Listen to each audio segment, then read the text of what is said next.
The subcommittee will come to order. Good morning. Today, we welcome the Honorable Michael Missel, the Inspector General of the Department of Veterans Affairs, and Dr. Tamara Banzanto, the Assistant Secretary for Accountability and Whistleblower Protection. We're here this morning to discuss the Inspector General's October 24th, 2019 report entitled Failures Implementing Aspects of the VA Accountability and Whistleblower Protection Act of 2017. The Office of Accountability and Whistleblower Protection was created by executive order on April 27, 2017, and Congress statutorily established the office with the enactment of the VA Accountability and Whistleblower Protection Act of 2017 on June 23, 2017. The goal of the office is to improve VA's ability to hold employees accountable, especially senior executives, for misconduct, and to enhance protections for whistleblowers. OAWP clearly failed on all counts. Merely 1 year after its establishment, Congress asked the Inspector General's office to look into OAWP. The IG began its review dating back to the creation of the office and running through December 31st, 2018.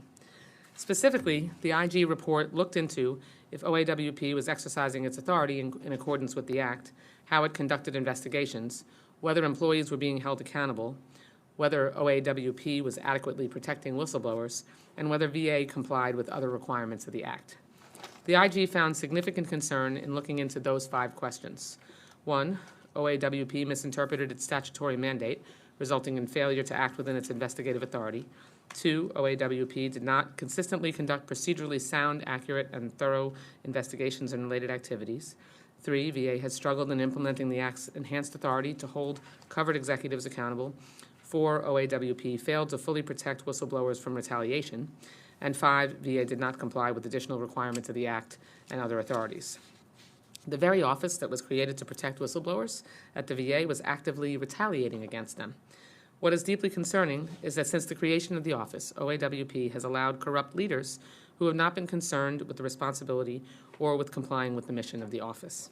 Quite simply, the first 2 executive directors, Peter O'Rourke and his successor, Kirk Nicholas, betrayed our veterans. I'd like to hear this morning what steps are being taken to ensure that such an egregious breach of trust never happens again. The OIG report had 22 recommendations, and the current Assistant Secretary, who inherited the office from her predecessors, concurred with all of them. And I appreciated the opportunity to talk with you yesterday in my office. Dr. Banzanto, you have the extremely difficult job of turning the office around. I know you are already staffing up with employees capable of meeting the mission of the office and working to fill critical leadership positions to effectively and honestly run the office. I applaud all of the changes you are making by putting safeguards in place to prevent retaliation, improve communication to whistleblowers, increase oversight over the investigations, and work towards more comprehensive training to sufficiently meet the requirements of the Act. There have been some very serious problems at the VA over a long period of time that we have passed multiple pieces of legislation into law designed to address the service that the VA provides to our veterans. This IG report and the findings that he found were incredibly disturbing. And the fact that this office seemed to be used as a political weapon rather than a tool to be able to help veterans and get the services that they deserve and that they'd earned was a travesty. The IG report showed OAWP at the time only investigated 547 of the 3,694 submissions they received. That's only 15% of the whistleblower submissions, and it's completely unacceptable. So today, we want to hear what you are doing to establish accountability and to protect veterans and whistleblowers. Mr. Missel, I appreciate the work that you've done to uncover the egregious issues within the Office of Accountability and Whistleblower Protection, and the opportunity to talk with you both here today, and I'd like to recognize Ranking Member Judge Carter for his opening remarks. Good morning. Thank you, Madam Chairwoman. I appreciate you holding this hearing. The Department of Veterans Affairs was given unique authorities in 2017 in the VA Accountability and Whistleblower Protection Act to help protect veterans. I understand the VA has had some trouble implementing this law and establishing the Office of Accountability and Whistleblower Protection, but hopefully things are much better now and on track, and that's what we're trying to hear. I look forward to hearing about the challenges that remain and whether the fiscal year 2020 budget request will help address them. I also hope that we will discuss how the Office of Inspector General and Office Accountability and Whistleblower Protection are working together to see that the 2017 law is fully implemented. I want to thank you, Inspector General Missel and Assistant Secretary Szanto, for being here and for your work to encourage the accountability within our beloved VA. And I yield back. Thank you, thank you, Judge Carter. Mr. Missel, your full written testimony will be included in the record, and you are recognized for 5 minutes for a summary of your testimony. Thank you, Madam Chair, Judge Carter, and members of the subcommittee. Thank you for the opportunity to discuss the Office of Inspector General's report, Failures Implementing the VA Accountability and Whistleblower Protection Act of 2017. In June 2018, we received requests from members of Congress raising concerns that VA was not properly implementing the Act. In addition, we received complaints directly from VA employees and others relating to concerns about OAWP's operations. We were also denied access by VA leaders to information about the operations of the OAWP. In response, we conducted a review focusing on the OAWP's operations from June 23, 2017 through December 31, 2018. During this review, additional allegations arose as new OAWP leaders began making changes, prompting further related work through August of 2019. As detailed in our report, we identified significant deficiencies in the operations of the OAWP. We made 6 overall findings. First, that the OAWP misinterpreted its statutory mandate, resulting in failures to act within its investigative authority. Second, that the OAWP did not consistently conduct procedurally sound, accurate, thorough, and unbiased investigations and related activities. Third, they struggled with implementing the Act's enhanced authority to hold executives covered by the Act accountable. Fourth, the OAWP failed to fully protect whistleblowers from retaliation. Fifth, VA failed to implement various requirements under the Act, including revising supervisors' performance plans and developing supervisors' training regarding whistleblower rights. And sixth, the OAWP lacked transparency in its information management practices. We recognize that organizing the operations of any new office is challenging, but former OAWP leaders made avoidable mistakes early in its development that created an office culture that was sometimes alienating to the very individuals it was meant to protect. Those leadership failures distracted the OAWP from its core mission and likely diminished the desired confidence of whistleblowers and other potential complainants in the operations of the office. VA employees who identify serious misconduct must feel protected when coming forward with complaints. They are essential to helping VA spot and address significant problems that may otherwise go undetected and persist, which could increase veterans' risk of harm. Our report highlights significant failings by OAWP's former leaders that have had a chilling effect on complainants still being felt today. To address the issues identified, we made 22 recommendations. VA concurred with all recommendations and provided action plans for implementation. However, some of the planned actions lack sufficient clarity or specific steps to ensure corrective actions will adequately address the recommendations. All 22 recommendations remain open, and we will monitor implementation of VA's planned and recently implemented actions to ensure that they have been effective and sustained. We recognize that there have been changes made by Assistant Secretary Szanto to attempt to establish the trust of whistleblowers and other complainants due to missteps and a culture set by former leaders. Recent communications to the OIG hotline, however, indicate that some individuals continue to harbor a fear of OAWP retaliation or disciplinary action for reporting suspected wrongdoing. The OIG wants the goals of the Act to succeed. Whistleblowers play a critical role in oversight, and they need to have confidence that their concerns will be heard and properly considered, and that their identities will be protected. The OAWP leaders and staff who are committed to improving VA programs and operations face considerable challenges in overcoming the deficiencies identified in our report.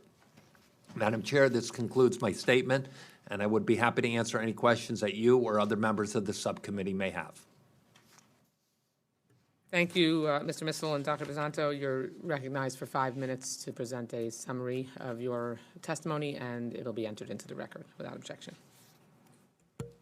Chairwoman Wasserman-Schultz, Judge Carter, and members of the subcommittee, thank you for the opportunity to testify today about VA's Office of Accountability and Whistleblower Protection. OAWP establishment is meant to highlight the need for accountability in VA. Since my appointment in January, I have expeditiously undertaken actions to ensure that a culture of accountability exists within OAWP, with a goal of regaining the trust of employees, whistleblowers, and veterans. My written testimony addresses reforms underway in OAWP. However, I want to highlight a few examples. OAWP staff were signing off on recommendations not to take disciplinary action without sending those recommendations to me for review. When I identified this was happening, I put an immediate stop to this practice, and I now review all recommendations. In reviewing recommendations for disciplinary action, I identified several deficiencies, including investigative reports that did not contain witness interviews. To improve oversight of investigations, I established smaller investigative teams with 10 investigators per supervisor. I also brought in a new leadership team, which includes individuals with substantial experience managing whistleblower retaliation investigations. I also established a quality control team to independently review investigative reports for thoroughness and accuracy. OAWP is working on standard operating procedures for investigations and customized investigator training. With regard to the timeliness of investigation, OAWP takes around 215 days to complete an investigation. This resulted in a backlog of 572 cases, some dating back to 2017. My goal is to reduce this time frame to 120 days and eliminate the backlog by the end of the next calendar year. Some of the above reforms will help us achieve this goal. I also realigned staff so that we have more investigators. Because of the extensive time that OAWP investigations take, I mandated that staff regularly update individuals about the status of their matters. OAWP is leveraging best practices from across the government to help us ensure that our investigations are timely.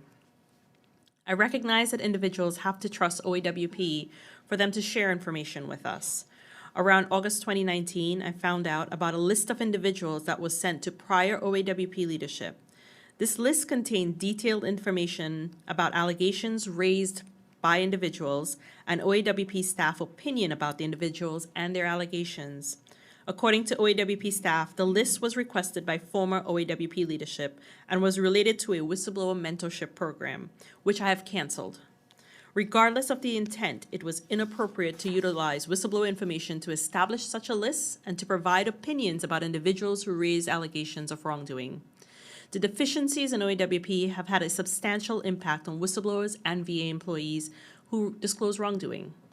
The organizational changes underway bring OAWP into compliance with the law and reflect a fundamental change in the way we do business. I will continue to engage with stakeholders, including OAWP employees, as we address the deficiencies.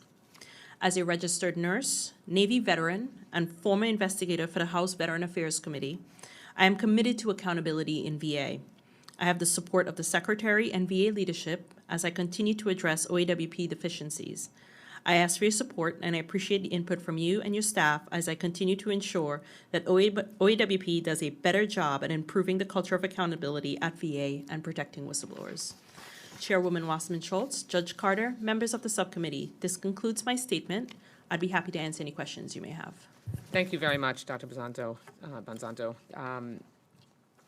One of the most startling findings within the OIG's report is, and I apologize, we'll proceed in the standard 5-minute rounds, alternating sides, recognizing members in order of seniority as they were seated at the beginning of the hearing. So one of the most startling findings to me of the OIG's report is what the culture at OAWP was like under the prior leadership of the first two executive directors, Peter O'Rourke and his successor, Kirk Nicholas. Whistleblowers were being forced to provide their names with whistleblowers were being forced to provide their names with reports They were being retaliated against, and many times their complaints never even made it under review. There have been hotline calls where people are now too scared to come forward with their complaints to the very office that is supposed to listen to and protect them. You mentioned that lists were kept, and I'd be interested in hearing more about that. Glad you put a stop to it. But I can really understand that there is a culture of fear that was created by the processes that were in place by the prior leadership, and now you have traumatized employees that I would imagine have a difficult time pursuing complaints. So what was the culture of OAWP like when you first became Assistant Secretary? What steps are you taking to change the culture now? And how are you going to ensure that no bad actors within your office, and what procedures you've put in place to prevent bad actors from exploiting their roles in the office in the future? Thank you for your question, ma'am. One of the, as discussed yesterday, and I informed you, one of the biggest issues that we had in the office when I came on board was the lack of oversight and lack of trust from employees coming to the organization. Those are the two big things.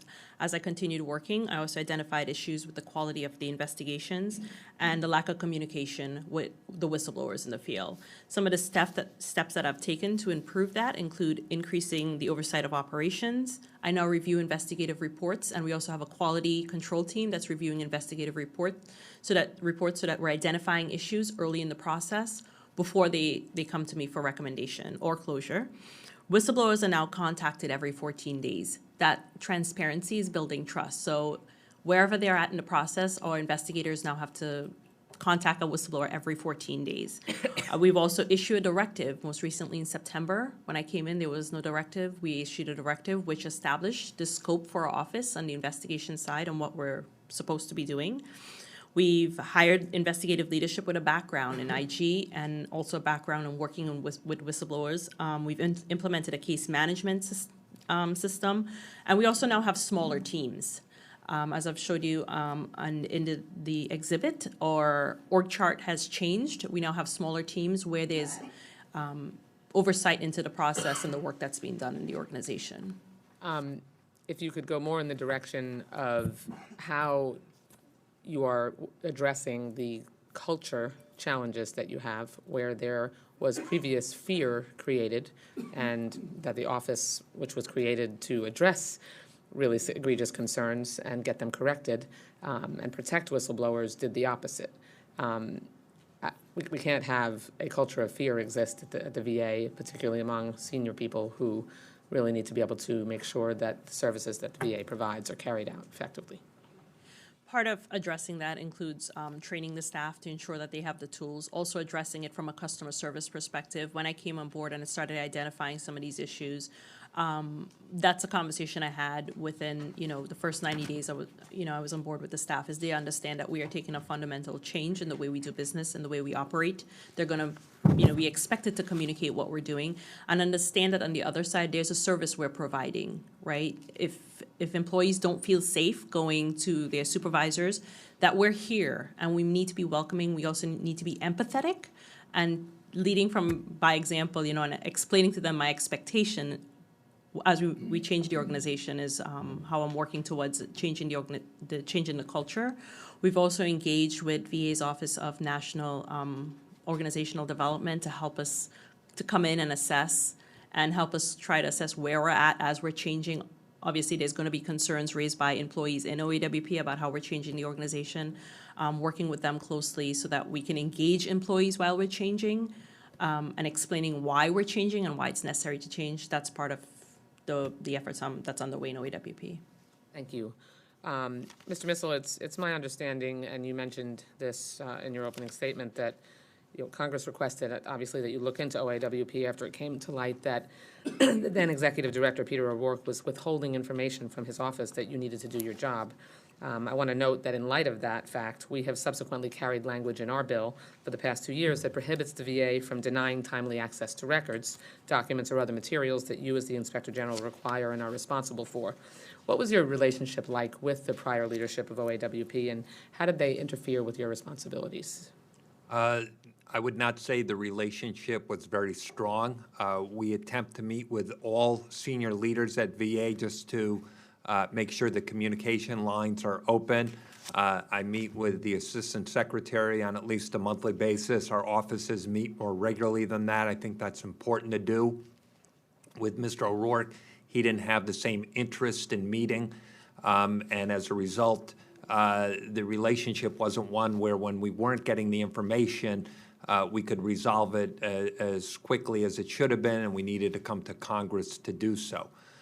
Right now, VA is cooperating with all of our work. There are some issues that we always want to get information as quickly as possible, and we continue to have a good relationship. Thank you. Judge Carter? Thank you, Madam Chairman. General Missile, Title 38 of the VA Handbook, 63006 of the United States Code authorizes the Secretary of Veterans Affairs to release the names and addresses, or both, of any present or former members of armed forces or their beneficiaries to nonprofit organizations, including members of Congress. And I've asked that to be done. I have the seventh largest veteran population in the United States and the largest veteran population in Texas. I made a request back in June for that, understanding there was a 45 to 60-day turnaround, and I have received no information back from them. They advertised this service, they say they're going to give it, and then yet they don't. Have you got any information about that, or have you looked into that? And if not, will you look into that for me? I don't believe we have looked into it. If you can get me more information on that, we're happy to take a look. I would appreciate it, and I will. That's just personal to me. I need that list. Dr. Szanto, in fiscal year 2019, your office received $17.7 million in reimbursement from other VA offices. The budget request is $22.2 million for fiscal year 2020. What will be the use of the additional $4.5 million? What are you going to use it for? Is your office still funded through reimbursements under the current continuing resolution? Is the CR limiting your ability to hire staff or to operate? And do you expect that in the future, I call it OOP, will receive reimbursements? Pardon my voice. Sir, thank you for your question. So for the additional funding we requested, the $4.4 million, we will be utilizing that money to execute other portions of the law that hasn't been fully executed, and that's the training. Part of the law requires us to have, to the extent possible, face-to-face training with employees, and also all employees should be trained on whistleblower protection and their rights as a whistleblower. So that's the request for the additional funding, and also executing on additional requirements in OAWP that we haven't executed on. For the we will continue under the CR operating with reimbursable. The 2020 request, so we requested budget authority. So we'll no longer be, once the budget's passed, then we'll be we'll have budget authority. We will no longer be a reimbursable organization. Do you feel like the CR is interfering with your ability to go forward? Yes, it will, because with that, I'll be operating under the current, and I still need the staff to continue the training, and I also need to, I need the additional funding for training and executing the law as required. Yes. Well, I can assure you that everyone up here on this dais we don't like CRs. We would like to get a budget done. Thank you, Madam Chairman. Thank you, Judge. Mr. Bishop? Thank you very much. Let me again welcome you to the committee. Assistant Secretary Szanto, your testimony details an intention to increase the frequency of communication between investigators and whistleblowers, but you failed to address the institutional and structural barriers which led to the failure of OAWP to appropriately collect, store, and communicate information in a timely manner with both whistleblowers and with Congress. Included in those barriers is a lack of guidelines and appropriate oversight. Inspector General Missel, do you believe that the Assistant Secretary Szanto's proposed solutions will appropriately address OAWP's failure to capture the required information, comply with the deadlines set by the Act, publish notices required by the Privacy Act, and communicate appropriately with whistleblowers? We issued 22 recommendations that address the issues that we identified in our review. We believe those are the minimum steps that should be taken to ensure that the OAWP is operating more effectively. And we're going to work hard with that office to help implement those help them implement those recommendations. Supersecretary Szanto, in your testimony, you say that OAWP has already addressed several of the recommendations that Inspector General Missel's office has made. And Inspector General Missel, in your testimony, you mentioned concerns that the actions taken by OAWP have been inadequate or misguided. So can you, Inspector General Missel, please expand on that assertion and point out the most important recommendations that OAWP has inappropriately claimed to have satisfied? We consider all our recommendations important. That's why we make them. They've issued Directive 0500, which they say starts to address some of the recommendations. I believe there are 10 of them they said they start to address. We think 0500 is just a framework. It doesn't have the kind of details needed to close out the recommendations. We're also concerned that in 0500, it expands the jurisdiction of the OAWP far beyond what was contemplated and directed in the legislation. So we're having discussions on that as well. Okay, the responsibilities that are assigned to federal agency departments are a core feature of their functioning, and this, of course, holds more weight with OAWP's mandate to protect the identity of whistleblowers and to impartially investigate their submissions. So, Inspector General, can you explain the implication of the OAWP policy requiring the disclosure of whistleblower identity prior to the investigation of whistleblower retaliation? And Assistant Secretary Szanto, does your office expect to continue this practice going forward, and do you concur with the Inspector General's conclusion regarding the effects of this policy? Requiring the disclosure of the identity before anything is taken could have a chilling effect on whistleblowers coming forward to them. We have a hotline that gets approximately 35 to 40,000 contacts a year. Some of those people who contact us do so anonymously. We have a form that allows somebody to contact us without identifying who they are. And if we believe there's sufficient detail and it raises a sufficient issue, we will go forward with an investigation without even knowing the identity of who made that disclosure. I think that's important for good oversight. Assistant Secretary? Sir, the information you're talking about is not in our policy. It was actually on a form that was posted online that whistleblowers were supposed to complete. It was an optional form that they were completing. Whistleblowers can also submit their concerns to us and raise concerns to us via phone or email. We've updated that form since then to mirror what OSC currently has on their form. So the form has been updated and that's changed, and we now directly investigate all whistleblower retaliation cases that come to us. OAWP directly investigates those. So is that satisfactory? We've reviewed the form. I think we still have some concerns whether it's entirely consistent with OSC, but I'm sure we'll be able to work that out. Right. Yes. Thank you very much. Thank you, Mr. Bishop. Mr. Rutherford? Thank you, Madam Chair. Thank both of you for being here this morning. Let me ask you, I'm a little confused on the investigative authority piece and what's understood by OIG and what's understood by VA. Can you clarify for us what the unique investigative authorities are for the OAWP, what they have versus what the field has, Ms. Szanto? So OAWP is responsible for investigating senior leader misconduct or poor performance, and we're also responsible for investigating whistleblower retaliation by a supervisor. So if a supervisor retaliates by someone, that's our investigative role And that's it. in OAWP for investigations, yes. Is that, are you in agreement with that?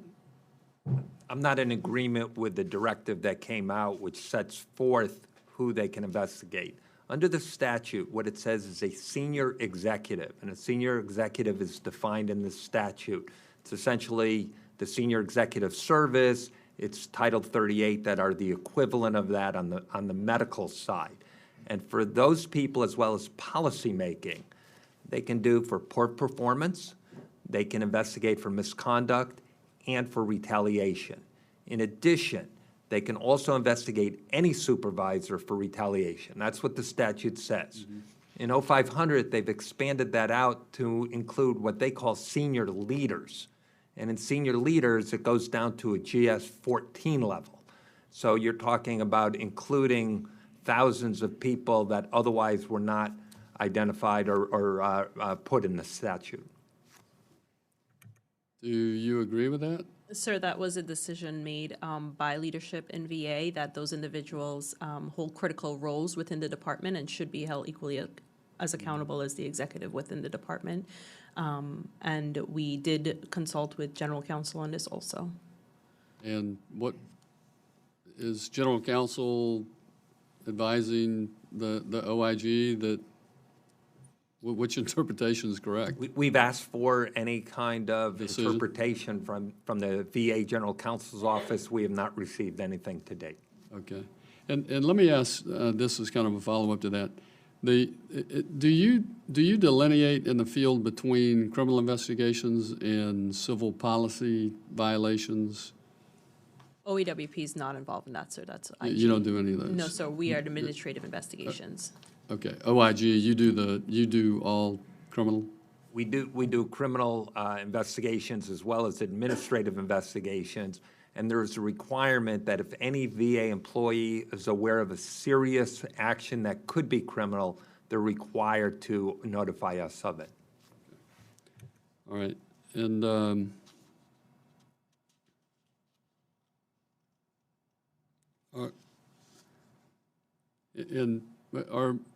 is the VA still closing and declining to investigate matters that are within your scope that they believe are within your scope?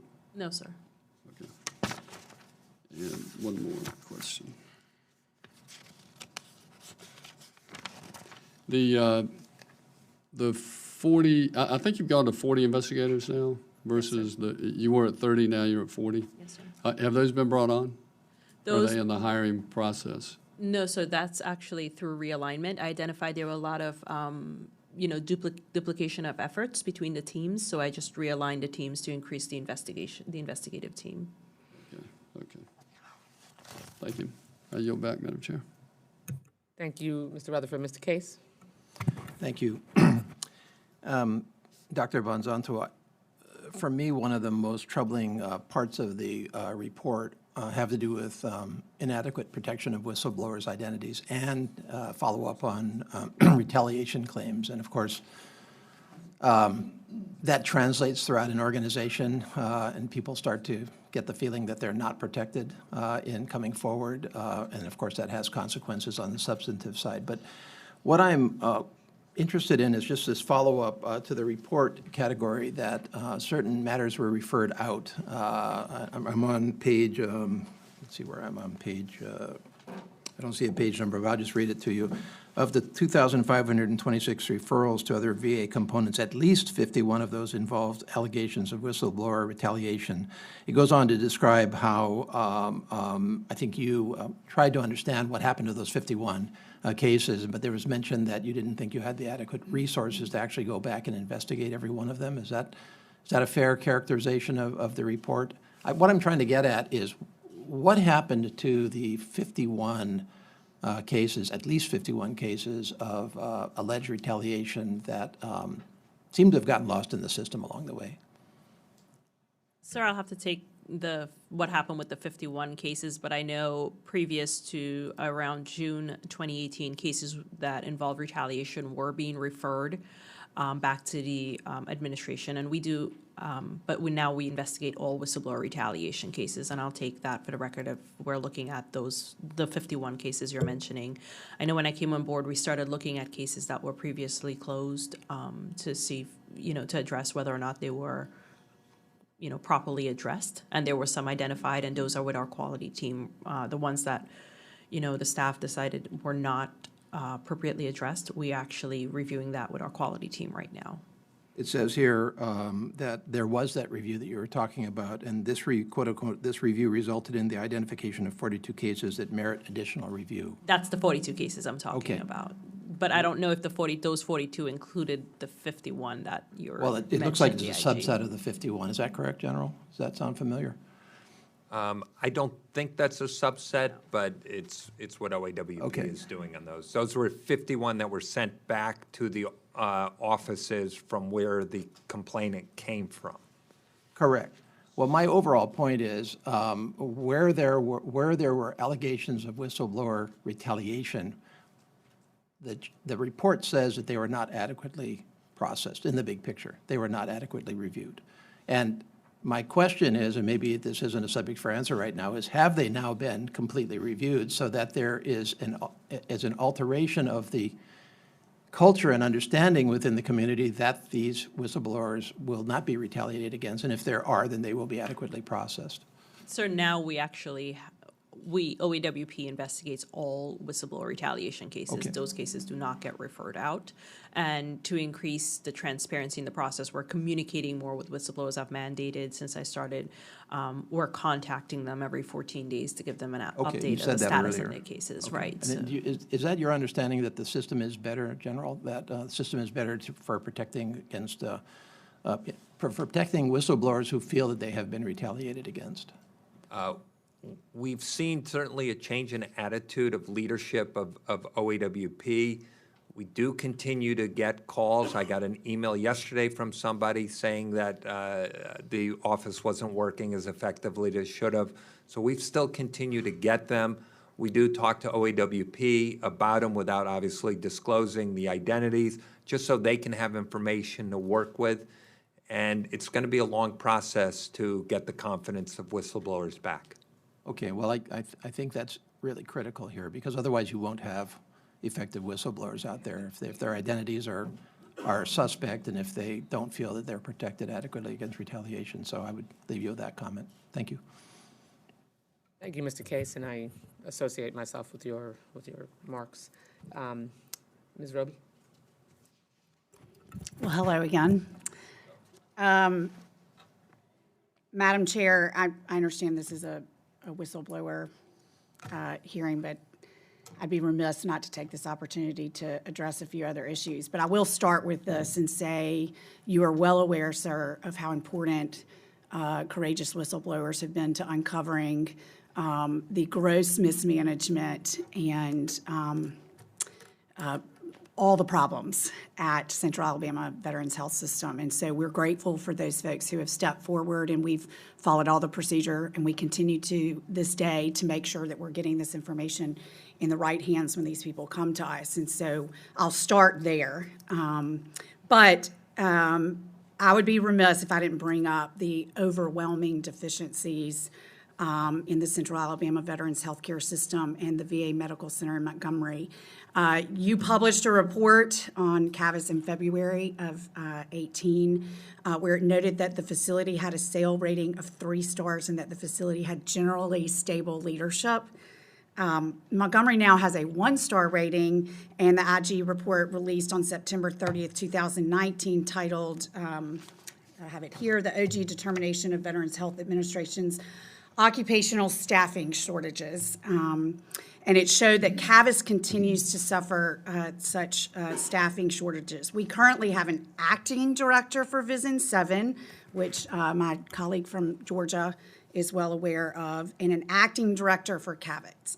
And so my question is that the director of the VA recently toured the facility in Montgomery, and I say recently, it was back in, I think, spring or early summer. and made the comment to me that he thought it was a 3-star facility and that it was running well. But there's clearly a disconnect here because it's not a 3-star facility, and it's not running at its optimum performance that it could be. Our veterans, we have, and you're familiar as well about the Dothan merger of the clinics there. We have veterans, there's no, and I'm not quite sure I can say this with 100% accuracy, but for a long time, there was no physician even assigned to see the patients at the Dothan clinic. So to say that there's a staff shortage there is a tremendous problem with our veterans being able to be seen. We have people doing 2 jobs. So where on paper it appears as though that position is filled, it's an individual that's actually doing another job, full-time job at the same time. Again, all this leads to the bottom line and what we all care about, and why this whistleblower hearing is important, is that there are some VA facilities in this country that are working well and serving our veterans well. There are others that are not, and that happens to be the one in my district. And you've been hearing from me for years now, and it's just not getting better. And so, Madam Chair, I'm just going to take this opportunity to let you address this. I'm just continue to be so outraged and frustrated as to why this is not getting better. And my veterans are suffering because of it.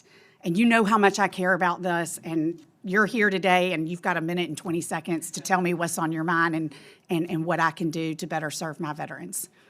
Well, we greatly admire and respect your passion for the veterans. I know we've had a number of conversations about the facility in your district and for the veterans in your district. They're under, as you pointed out, Vision 7. We're very concerned about a number of the facilities within Vision 7. I've personally discussed this with both the Secretary and the Undersecretary for Health, the Executive in charge of Health, Dr. Stone.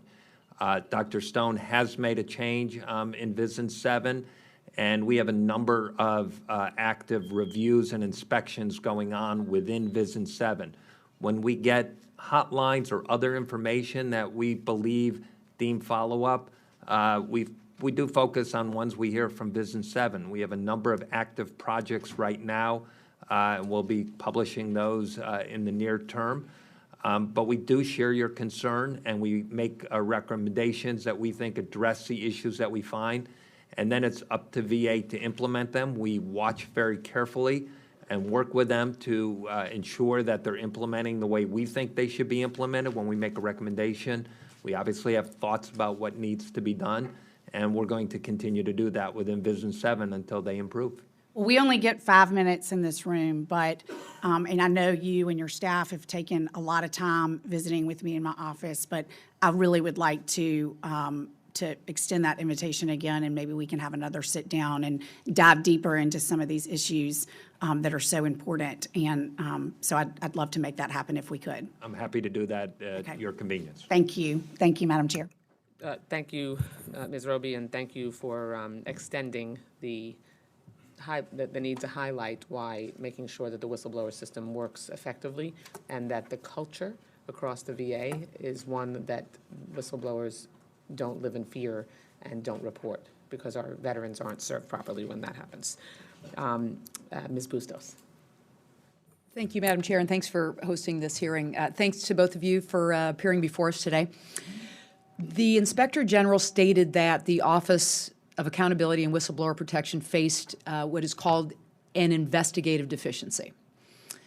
And that and this is a quote, that investigators did not conduct investigations designed to ensure that all known or obviously relevant evidence was obtained. I'm a former reporter for nearly 2 decades of my life. I'm a former investigative reporter. And so that struck me as like the job is to make sure that evidence is obtained, and that, to Madam Chair, your point, that whistleblowers are protected at all costs. It's just critical for everything working the way it should work. And Dr. Bonzanto, you mentioned in your testimony that individuals faced retaliation up to and including losing their jobs due to the failings of the Office of Accountability and Whistleblower Protection. So a few follow-up questions to that, and I'll just place these out there, and you can both address this. But are the current investigative standards being employed by the Office of Accountability and Whistleblower Protection, are they defensible? Part two, what steps are you taking to rectify this investigative deficiency? That's probably the most important. What are you doing to fix this? And will you be offering, this is very important to people and all over the country, will you be offering to restore the jobs of employees who were unfairly removed? So 3 questions there. And I actually gave you 3 minutes as opposed to Martha giving you 1 minute and 6 seconds. Okay, thank you so much for your question, ma'am. Thank you. To address the standards, we're currently, actually, the office did not have SOPs when I came on board. We've published our directive, which established our framework. We're now working on those standards, and we hope to have those published by the end of this calendar year for the investigators. The investigators have also had training since I've been on board, because I also identified several of those deficiencies, and my testimony also talks about the deficiencies where there was simple example, lack of a witness interview, right? Like you have an investigation, didn't conduct a witness interview.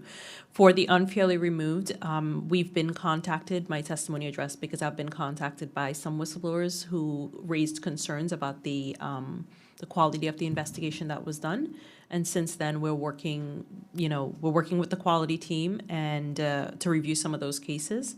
And we're also going to be working with HR and General Counsel on a ways forward on how to address those concerns if it was substantiated that they were inappropriately removed due to our investigation.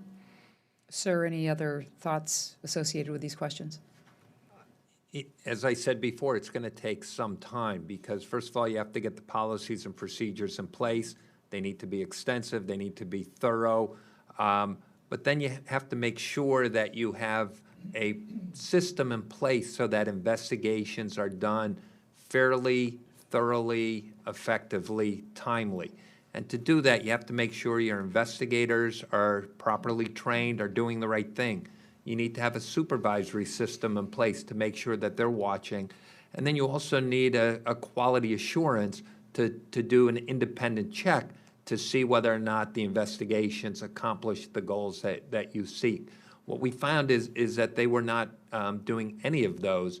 And I know Dr. Bonzanto has focused on that and needs to be implemented as quickly as possible, because that's one of the goals or the main jobs of the office is to conduct investigations. And without those things in place, it's really hard to have confidence in the investigations. If they weren't doing any of those, what were they doing?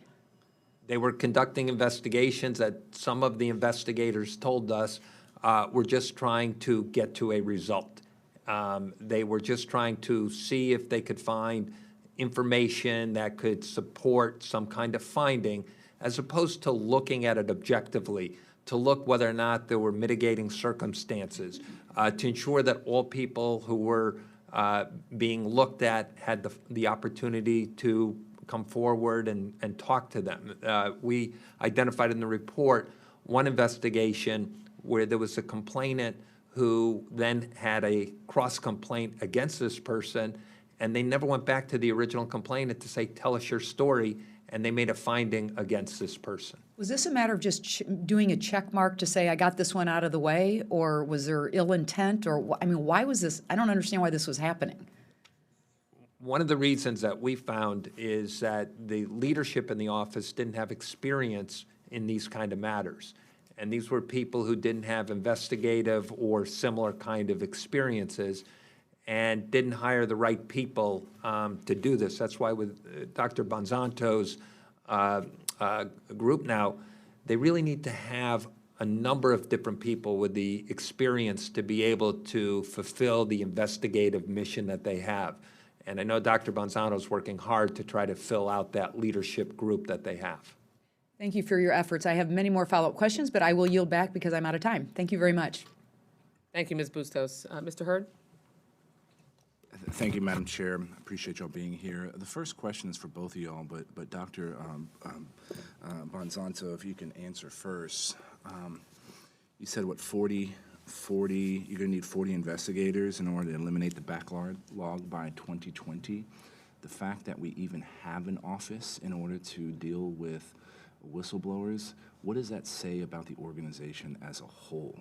That you have so many, you have such a backlog. Like, give me some step back and give me some broader concerns about how the VA is operating that has so many whistleblowers and the need for an office like yours. So the office was established by law in 2017, and that's the role of the office is to take whistleblower disclosures. When I came on board, one of the concerns I immediately identified was the lack of oversight in the office. We had investigators with, on average, 2 cases. I don't mean to interrupt, but this is the whistleblower is a symptom of a larger problem, right? And so my question is, what is the larger problem that's not being addressed that's driving so many whistleblowers? And you can disagree with the premise if you disagree with the premise. The agency is very large. We have over 350,000 employees across the country. We also have whistleblowers, and we want employees to trust their supervisory chain. We had a crisis in 2015, and many employees didn't have an out, right? They came to the Hill, they came to Congress. I worked on HVAC during that time. And this office was created in 2017 by executive order, and then a law was passed that established the office. Since then, we've been working to improve the culture where employees feel safe raising concerns through their supervisory chain. Are we there yet? No. Change takes time. Changing a culture in a large organization takes time, but we're getting there. And so if you had to identify those couple of problems with the culture that is driving the number of whistleblowers that we're seeing within the VA, what are those cultural problems?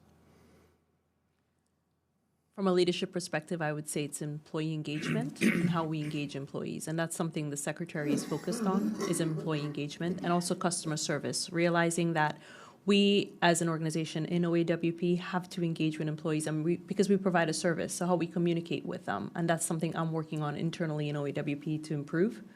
On employee engagement and customer service. Outside of that, we're also working internally. The employee experience, I know there's a lot of efforts with HR and the Veteran Experience Office to also address the employee experience within VA. We hear the veterans, we hear their voices, but also are we listening internally to employees and addressing their concerns? And those are things that we're currently working on in VA to address. Gotcha. Mr. Missel, that question, the broader, what's the symptoms that is driving the number of whistleblowers? In my 3.5 years at VA, what I've noticed is that there's been a long-standing belief by a number of employees that they can't raise issues and concerns that they have. With their supervisors. With their supervisors and others up the chain.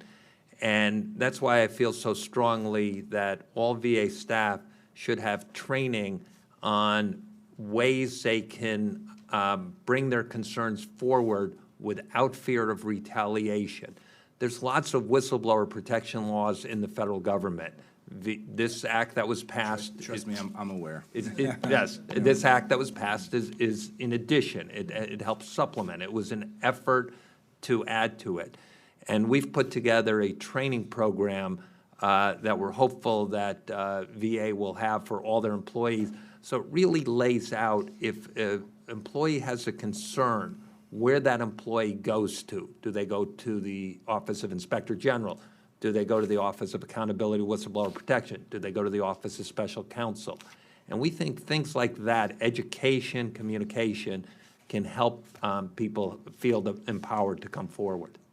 Mr. Missel, in my final 40 seconds, I've made it clear that I think protecting whistleblowers from reprisals is important. It's an important function of our body. It's an important function of the executive branch.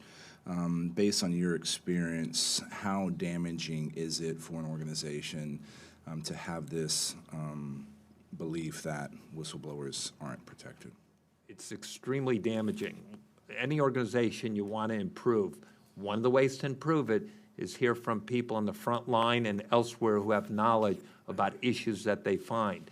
That we rely heavily on whistleblowers in our office to start investigations, reviews, audits.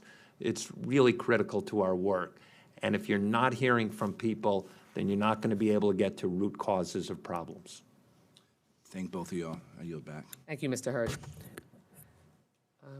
Okay, so, you know, I called this hearing because if we, with one of the largest, if not the largest federal agency, have a culture of fear that has been created, I think, Mr. Missel, you rightly just referred to it as being extremely entrenched once it occurs. And changing culture, you know, while the structural changes in the office and expanding the number of employees and getting the right expertise is helpful, it ends up being just a veneer of the process if you don't have changes made so that you can restore people's confidence that their complaints are going to be taken seriously and that they are going to be protected. So I wish that these problems were the only ones, but in addition to retaliating against whistleblowers and not investigating complaints, not interviewing witnesses, and all the other egregious actions that the OIG report uncovered, as appropriators, I know I would be remiss if I didn't take an opportunity to address the misuse of funds within the OAWP as well. Our House FY20 bill here provided $22 million in direct appropriations. In FY18, the office spent $15.7 million, and in FY19 spent $17.7 million. Under the prior leadership, OIG found that significant OAWP FY18 resources were obligated for purposes not related to its core mission. The VA obligated $2.6 million on two separate contracts, one related to process improvements and one related to leadership development and coaching. I'm not sure what either of those things have to do with their mission. And I understand there's a DOJ investigation into the latter contract, but can you speak to how you found out that the process improvement contract was not related to OAWP and how you refocused it to help with OAWP's directives and workload? That question is for you, but Mr. Missel, if you could first address the overall concern, because misusing funds that were intended to help veterans in an office that was already in very dire straits is hugely problematic. These contracts were identified to us by an individual who thought that they were wrong and asked us to look into it. So we did look into it. On the process contract, hard to know what benefit there was that OAWP received from it. But it's pretty clear on the leadership contract, it had nothing to do with OAWP. It was for offices outside of OAWP, and it's not clear what, if anything, was done. And as you correctly point out, that matter is currently under review by the Department of Justice, and I can't say anything more about the details of it. Sure. What was the department leadership, was the agency leadership, of OAWP, treating their budget like a slush fund or a piggy bank, where they just spent it on whatever they thought was important, but other than their mission? That is the allegation that Executive Director Nicholas put this contract out, not for the benefit of the OAWP. Okay. Ms. Szanto. Ma'am, when I came on board, I learned within my first 4 or 5 weeks about this contract. I didn't know about a contractor, and I learned about it by just asking the staff as we were talking about policies, that we were supposed to have contractors on board. I asked who's paying for the contractors. They said OAWP. I said, well, where are the contractors?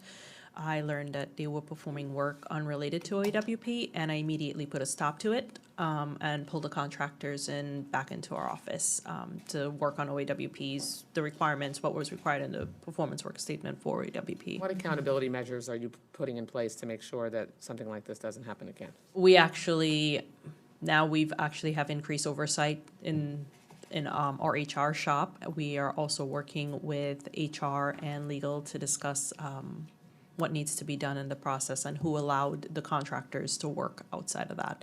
So that's actually currently underway. A review is currently underway in the office for that. So you're looking for individual accountability as far as who allowed that to happen, Right. or initiated it? And then also, are you taking steps to prevent it from Yes. occurring again? Yes, ma'am, and that's part of our individual SOPs within the office, the standard operating procedures and guides for within the office. Those are also being developed in our office. Let me just get my other question out, and then I'll turn it over to Judge Carter. This is an investigation that under its prior leadership, whistleblowers were not consistently protected. They were often targeted and retaliated against, and the previous leaders of the OAWP engaged in the same kind of conduct that they should have been rooting out to better serve veterans. They weaponized the office and instead of making sure that it was a tool to help protect veterans.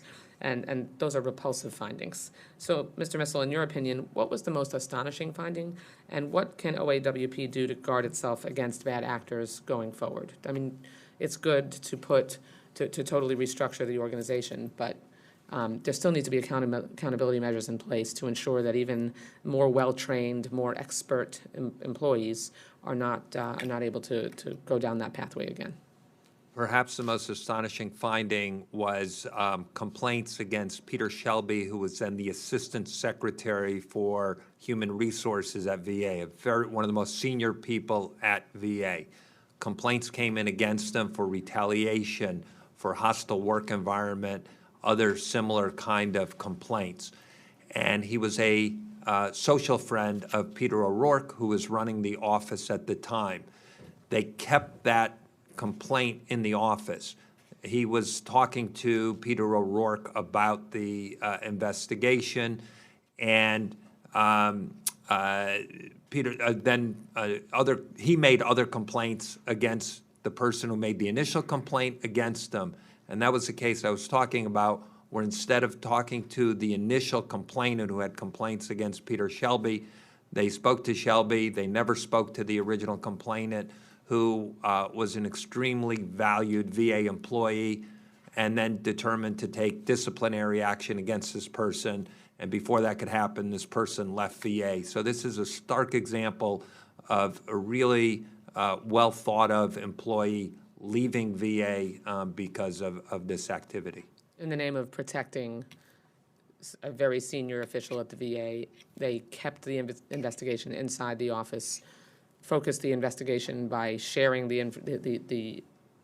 initiation of it with the individual who was complained about, and eventually the complainant left the VA. Correct, and conducted a totally inadequate investigation, which is part of our findings as well. And, okay, thank you. Judge Carter? You know, when we read your report, which I did, I came away with the idea that pretty much the whole thing is a wreck, and that we've dropped into this young lady's lap a big issue. Basically said, everything's broken, now fix it.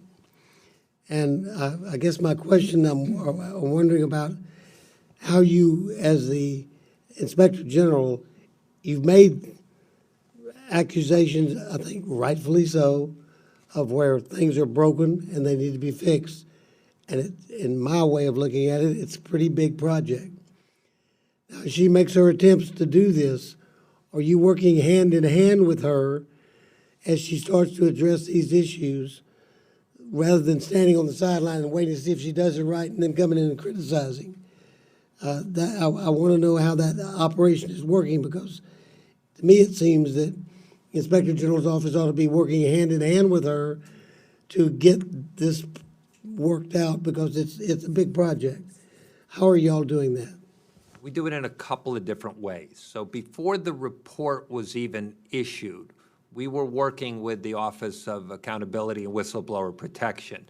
The relationship is much stronger since Dr. Szanto came on board, but we have complementary purposes.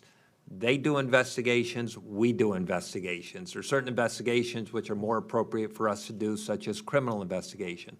But it's really important to have as strong an oversight function as possible for those involved in that work to work together to avoid duplication, make sure the right office is doing it. So we were doing that from the day Dr. Szanto was sworn in January of this year. Then in addition, with this report, we make 22 recommendations, and we will be talking to them about their plans to close out those recommendations. We had a call just yesterday to discuss them as well. This will be an ongoing process, and our hope is that they close them out as quickly as possible, given the critical importance of this office. Dr. Manzano, would you like to comment on that, how you're working together? Yes, sir. We actually, since I've been on board, like Mr. Missel said, I absolutely agree. We've had a great working relationship, and it's leading from the top. My staff has also seen that we've had meetings at least monthly, if not more often as necessary. Mr. Missel did raise concerns early in the process when he identified issues that needed to be addressed. He raised those concerns to me and we addressed them. I responded, and our staff is meeting frequently to have conversations on what we should do to ensure that the recommendations are sustainable. So even though I say, yes, we're good, those results need to be sustainable, and we're on the same page with that. I just want this to be more like a partnership than going to the principal's office. You know what I mean? I think that you did a great job. You have a big job, a really big job for this agency. I'm not trying to put any more burden on your office more than necessary. But when you have something that looks as broken as this looks, then it seems like to me it ought to be a team action, so they don't make mistakes that you would have said, no, you shouldn't have done it that way. But rather, whoa, wrong direction, let's look at it, doing it this way. So you're working as a team to get this thing back in place, because you're way behind the 8 ball right now, by the way this thing's been operated in the past. And to get it to where we want it to be, where we have people that are trusting the VA. This is all about trust. That's the whole subject matter of this hearing, is trust. The person making the declaration, the whistleblower, needs to trust they'll be protected.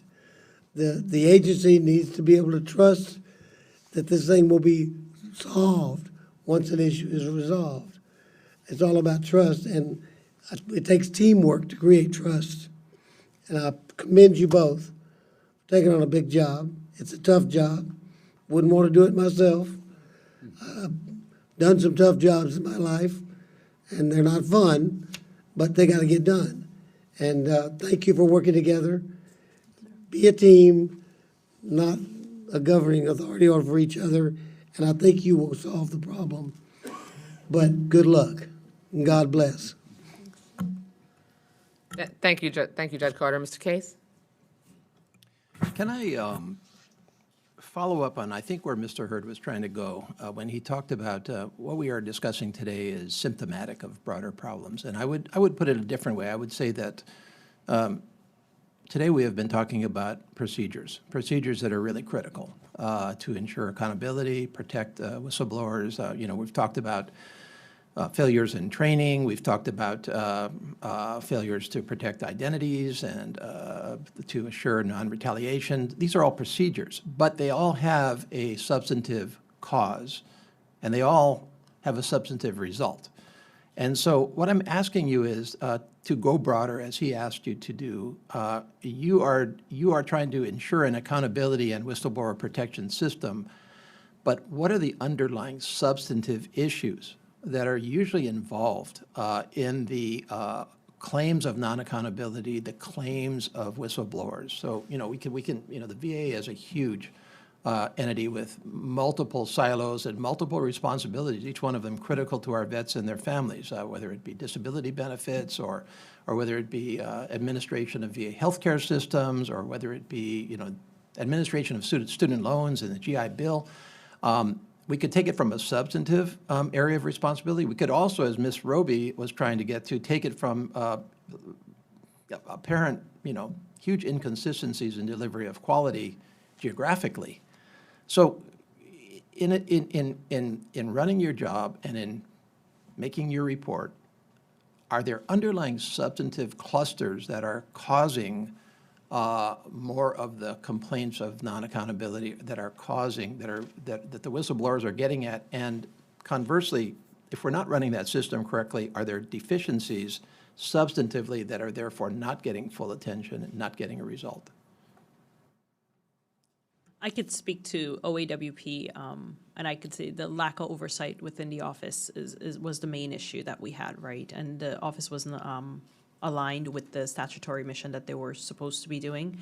Part of the law is requiring OAWP to identify what you're looking for, those systemic issue, and that team that we're currently building out that requires us to track recommendations from other investigative entities like GAO, OIG, OSC, and OMI, Office of Medical Inspector, will allow us to do that, identify systemic issues and be proactive in addressing those issues. That part of the law we haven't fully implemented. We've most recently implemented a case management system where we can start looking at systemic problems or pockets of problems and identifying those early. We only started that in June, so I don't, at this point in time, we don't have sufficient data that I could really say this is the problem, but we're building out that system. Understood, and that's a fair response. I guess, and I think what you're saying in so many words is, we don't know yet because we haven't implemented that part of the law. But you want to get there, and that's fair. But you have nonetheless been reviewing, complaints and non-disclosures and procedural deficiencies, and you must have formed some judgments at this point about whether there are areas that you think should be prioritized in terms of substantive oversight.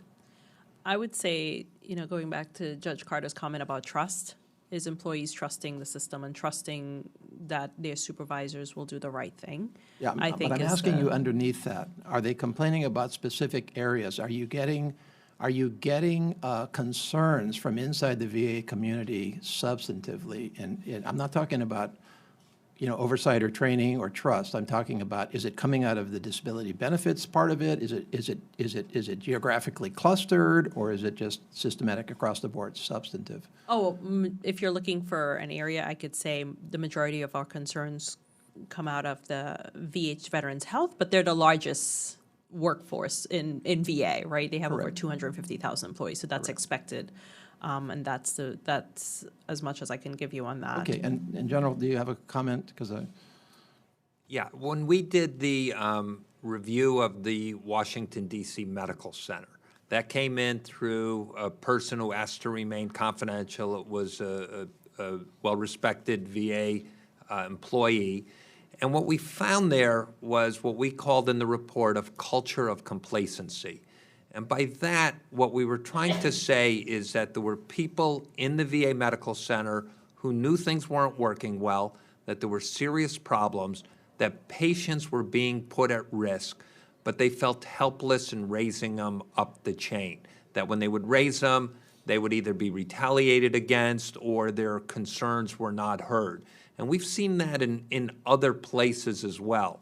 And what we're trying to do is to break that culture of complacency. Obviously, the Office of Accountability and Whistleblower Protection is got to be a big part of that as well, so that when people come forward, they won't feel that their issues aren't heard or aren't going to be acted on, or that they're not going to be treated with respect and to be protected. Mm-hmm. And so that is a big part of what we're trying to achieve as an organization, is to make sure that VA employees and others, contractors and others who may know of information, will feel comfortable to come forward to the appropriate office to raise those kind of concerns. Okay, thank you. Thank you so much, Mr. Case. Mr. Rutherford? Thank you, Madam Chair. In the, this kind of goes back to Mr. Case's issue. When in the 115th Congress, I was on HVAC, the authorizing committee, and the very first hearing that I went to as a freshman congressman was over VA, an official time. You may remember that. And listening that day, I thought the VA management is not functioning properly. I had the GAO's office there. We had somebody, I won't name her, but someone from VA, and then the head of the union was there as well. And the one thing that we haven't talked about today, which is I think very important, is how has the union fitting in with this? Because one thing that I think drives the need for a whistleblower protection program is the fact that discipline is not being addressed at the street level, so to speak, and people get frustrated and they feel a need to be able to speak out to force, because I don't like working around these folks either that aren't doing their job, because it usually lands more work on them. So how are you bringing in the union to help you with this situation? And what do you perceive as their impact on this so far? I know when I first came on board, I did meet with some local union representatives to hear their concerns, and most of their concerns was regarding what the function of our offices. They didn't understand what we were supposed to be doing. I am not involved with the union. Our office in OAWP is focused on senior leader misconduct and retaliation as it relates to investigating supervisors for retaliation, so I'm not involved. Well, you The are, union per se. because the people that you're dealing with are the ones that are treating employees in a certain way, or not, who are union members. You can't, there's a supervisory responsibility here going down to the rank and file. Right. And I think that's where the real dysfunction is at in this agency. I can tell you, middle management is not functioning properly from everything that I've seen. And Mr. General, can you talk about the union and how they're fitting in with this whole disciplinary piece? We typically do not see them involved in the matters we have. It could be that if we want to interview a staff person, the union representative may want to be involved, but we typically don't allow that in our investigations. We try to just have one-on-one with the person we're interested in talking to. And we don't have anything active right now that really touches on any of the union activities. So none of the policies and procedures that middle managers who you do impact on, right? We investigate, sir, for retaliation, if there's a claim of retaliation for supervisors Right. and senior leaders. Okay, so you don't look at, if you get a whistleblower complaint that an individual middle manager is not investigating cases properly, you do look at that, right? No, we only, for supervisors, from a frontline employee to a direct supervisor, we only investigate the supervisors for retaliation. If there's a claim of retaliation, our office is focused on senior leaders and senior executives Only within the retaliation. department. Yes, sir. But if we get a I claim, thought we talked about this earlier, that's not correct, is it? They do senior leaders for misconduct or poor performance as well. Okay. All right, my time is up, I yield back. Thank you. I don't believe any other members have additional questions. I'll just conclude by saying that this is incredibly disturbing. I mean, we've been trying for years to help the VA, ensure that the VA gets its act together, and that ranges from the wait times that veterans have to get access to healthcare services to the lengthy waiting list for benefits and the appeals process. And now you have not just a broken OAWP process, but one that appeared to have been intentionally broken by the senior leadership. I mean, ultimately, Mr. O'Rourke was fired by Secretary Wilkie, and that's a good thing, because he appeared to be a corrupting influence on the entire process that has had to be revamped since he since he left. And we can't, so even though he's gone, and even though Dr. Szanto has taken significant steps to restore confidence, reestablish, reorganize the office, make sure there are experts there who know what they're doing in terms of investigations, make sure that you have enough people, because apparently the flow chart was too small, and people who were supposed to do investigations were overloaded.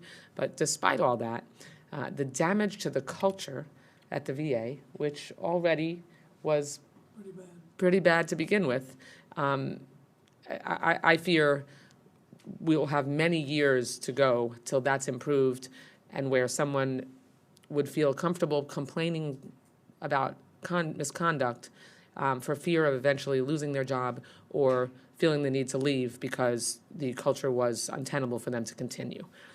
So to me, making sure, Dr. Szanto, that you address culture in a very significant and aggressive way is going to be absolutely critical. And to the degree that we need to provide resources to you to be able to do the kind of outreach that seems necessary to help people have that confidence restored, not on the surface, but at the depths that are necessary for you to function properly, please let us know. Okay. Well, with that, thank you both for your service, and the subcommittee stands adjourned.